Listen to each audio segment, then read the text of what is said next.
आज से मैं एक नई किताब पढ़ना शुरू कर रहा हूं और वो किताब है सलमान रुश्दी की दी सैटेनिक वर्सेस। आज से 36 साल पहले भारत में इस किताब पर प्रतिबंध लगा दिया गया था और 36 साल से ये किताब गुलामी की जंजीरों में बंधी हुई थी।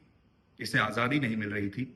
अब ये किताब भारत में आजाद है, यानी आप इसे कहीं से भी खरीद सकते हैं, कहीं से भी खरीदकर आप इसे पढ़ सकते हैं। असल में ये किताब जिस दिन से आई है बहुत ही विवादित रही है। 1988 में जब भारत में राजीव गांधी की सरकार थी, तब जब ये किताब रिलीज हुई तो राजीव गांधी ने इस किताब पर प्रतिबंध लगा दिया, ये कहते हुए कि इससे मुसलमानों की धार्मिक भावनाओं को ठेस पहुंचती है, इससे उनकी धार्मिक भावनाएं आहत हो सकती हैं और इसलिए तभी से ये किताब भारत में उपलब्ध नहीं है।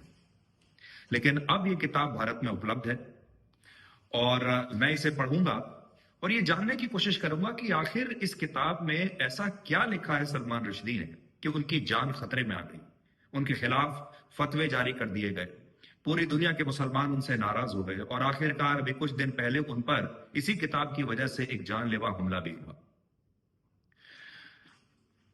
आज आपके लिए यह जानना भी जरूरी है कि जब 1988 में इस किताब पर प्रतिबंध लगाया गया, तब सलमान रुश्दी ने राजीव गांधी को, यानी उस वक्त के प्रधानमंत्री को, एक चिट्ठी लिखी और उस चिट्ठी में उन्होंने लिखा, you know, as I know that mister Shahabuddin, mister Khurshid Alam Khan and their allies don't care about my novel.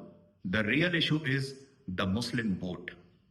तो सलमान रुश्दी कहते हैं कि राजीव गांधी के जो सलाहकार थे, जिनमें कि कुछ मुस्लिम नेता थे जैसे शहाबुद्दीन और खुर्शीद आलम खान, सलमान रुश्दी कहते हैं कि आपको क्या लगता है कि उन्हें मेरी इस किताब से कोई लेना देना है? They really don't care about my novel. असली जो मुद्दा है वो है मुसलमानों के वोट। तो आप सोचिए, उस जमाने से ये एक जो बिजनेस प्लान है, बिजनेस फॉर्मूला है राजनीति का, कि इस तरह के प्रतिबंध लगाओ और मुसलमानों के वोट ले लो, ये तब से चला आ रहा है। लेकिन तो भी एक बार जरूर पढ़कर देखना चाहिए कि इस किताब में वाकई ऐसी क्या आपत्तिजनक बातें लिखी हैं कि इस किताब को इतना तूल दे दिया गया और इस किताब पर 36 साल से भारत में प्रतिबंध है। तो इंतजार कीजिए मेरे दूसरे वीडियो का, जिसमें मैं पढ़कर आपको बताऊंगा कि इस किताब में ऐसा क्या लिखा है।